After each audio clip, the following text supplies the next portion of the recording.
देखिए, जैसे हमारा आसाम में 126 विधायक है, 2 अपोजिशन एमएलए वोटिंग नहीं किया और कुल मिला के हमको 104 वोटें मिले, तो 79 से 104, so we got 25 extra vote. 3 vote तो एक पॉलिटिकल पार्टीज़ का है, वो दूंगा पहले ही बोल के रखा था, तो 22 वोट हम लोग को एक्स्ट्रा मिले। और वो 22 वोट में करीबन 15-16 वोट कांग्रेस पार्टी से मिला। उसका कारण मैं ये समझता हूँ कि राष्ट्रपति चुनाव में राज्यसभा चुनाव जैसा क्रॉस वोटिंग नहीं होता है, ये वोट होता है कॉन्शियंस का ऊपर में, ये विवेक का वोट होता है, और इसलिए वो वोट किसी को दिखाना भी नहीं होता है। तो भारत को पहला बार एक जनजातीय महिला राष्ट्रपति मिल रहा है, इसमें हर घर में उत्साह है। असम एक ट्राइबल बहुल प्रदेश है, तो हमारा वहाँ उत्साह होना और स्वाभाविक है। तो इसीलिए मेरा लगता है कि जो भी सांसद, जो भी विधायक है, वो क्रॉस वोटिंग नहीं किया है, विवेक का ऊपर, कॉन्शियंस का ऊपर वोट किया है। किस लिए? स्वाधीनता का 75 साल का सालगिरह में प्रधानमंत्री मोदी जी ने देश का जनता को जो उपहार दिया है एक जनजाति महिला राष्ट्रपति का रूप में, उससे पूरा देश खुश है।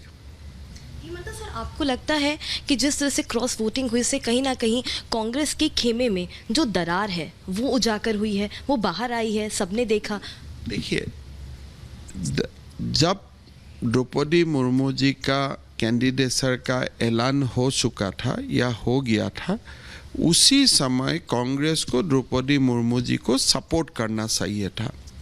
अभी क्या हुआ, देश में 75 साल का बाद एक आदिवासी जनजातीय महिला देश का सर्वोच्च पद में आरोहण करने जा रहा है। ये खुशी में कांग्रेस शामिल नहीं हो पा रहा है, और कांग्रेस का शरीर में एक धप्पा लग गया कि उन्होंने आदिवासी समाज को यही एक मोमेंटस ओकेजन में साथ नहीं दिया, महिला वर्ग का साथ उन्होंने खड़ा नहीं हुआ।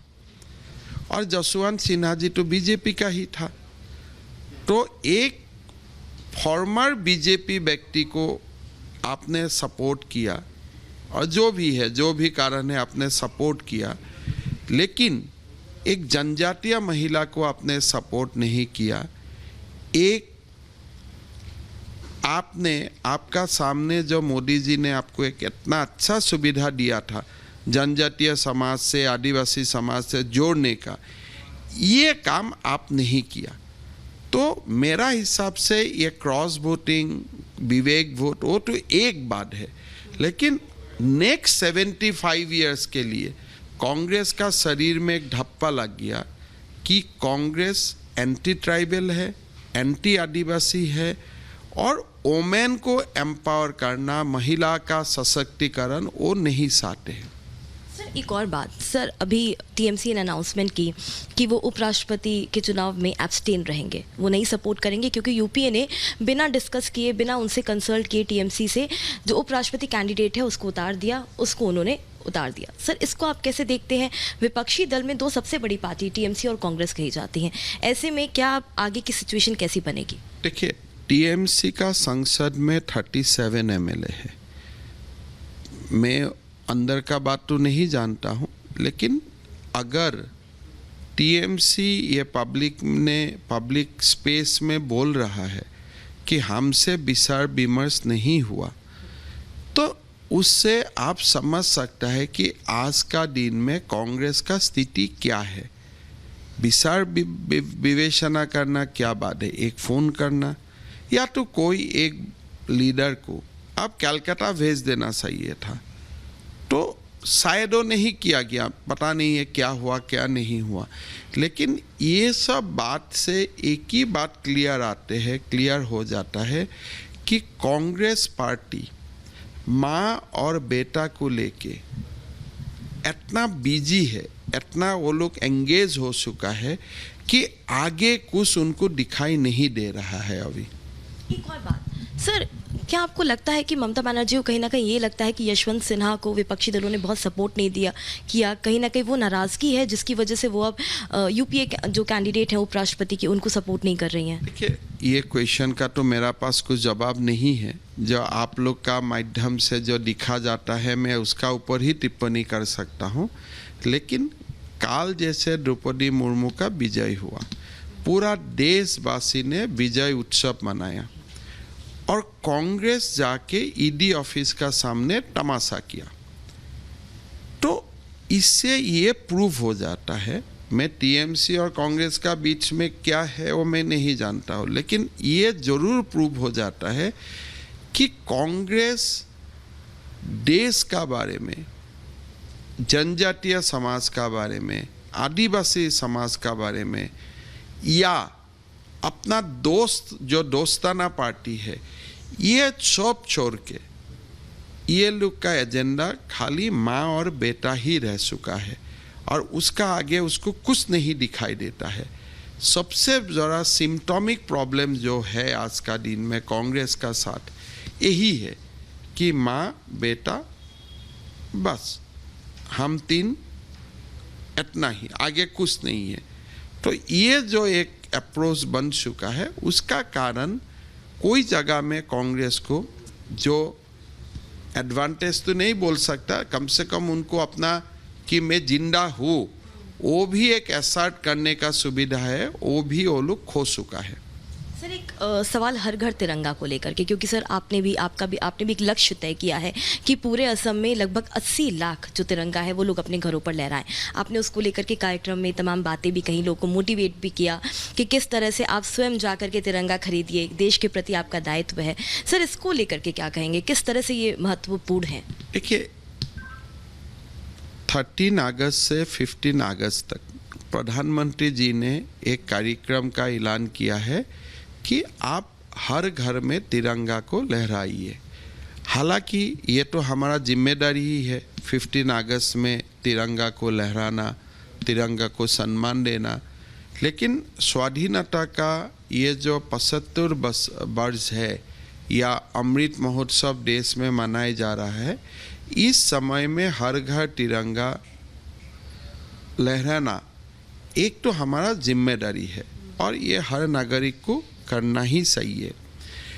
असम का कॉन्टेक्स्ट में क्या हुआ है कि last 5 years we were busy in proving our citizenship.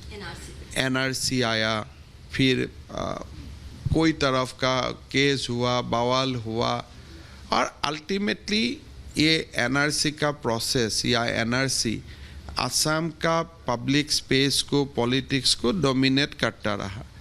तो मैंने ये सिलसिला में बताया हूँ कि कोई लोग अपना नाम तो एनआरसी में घुसा चुका है, हमारा भी नाम घुस चुका है, लेकिन हम तो लीगली इंडियन बना, लेकिन इमोशनली आप तभी इंडियन बन सकेगा जब आप देश का संविधान हो, देश का आज़ादी का जो स्ट्रगल में जो महापुरुष ने अपना सब कुछ निछावर कर दिया उनको सम्मान करके, या तो हर घर में आप तिरंगा लहरा के।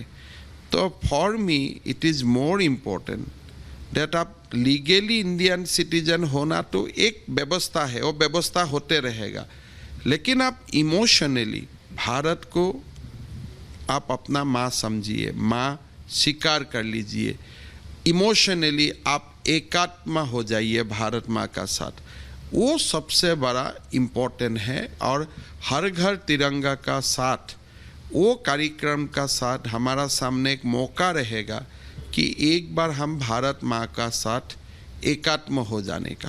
सर आपकी इसी बात पर जो विपक्ष ने अब आपको असम में घेरना शुरू कर दिया, उन्होंने जो इसको मुद्दा बनाया है पूरा विवाद का, उस पर उनको क्या जवाब देना चाहेंगे? मेरा नहीं लगता है उसमें कोई भी विवाद करेगा, इसलिए इसमें कोई मुद्दा नहीं है। मेरा यही बात है कि असम में citizenship is a very sensitive issue. तो आप लीगली कोई लोग सिटीजन बना है, कोई लोग नहीं बना है, लेकिन तिरंगा का साथ अपने आप को एकात्मा करके आप इमोशनली इंडियन बन सकता है। अगर एक आज कोई नागरिक देश का नहीं है, बांग्लादेश में होगा, पाकिस्तान में होगा, भूटान में होगा, नेपाल में है, वो भी तिरंगा लहरा के अपने आप को भारत का साथ जोड़ सकता है। तो ये एक बहुत ही बड़ा इमोशनल अपॉर्चुनिटी है हमारा सामने, और हम तो ऐसे भी हमको लहराना चाहिए। प्रधानमंत्री जी ने जो हमको मौका दिया है 13 से 15 अगस्त तक, वो कार्यक्रम में हर कोई अपने आप को जोड़ के देश का साथ एकात्मा होना चाहिए। तो तमाम मुद्दों पर ये हैं असम के मुख्यमंत्री हिमंता बिस्वा, जिन्होंने हमें क्रॉस वोटिंग से लेकर के हर घर तिरंगा कितना महत्वपूर्ण कैंपेन है उसको लेकर के तमाम चीज़ें बनाई। वीरो जोन्स भीषम के साथ हर्षा चंदवानी, रिपब्लिक नेटवर्क।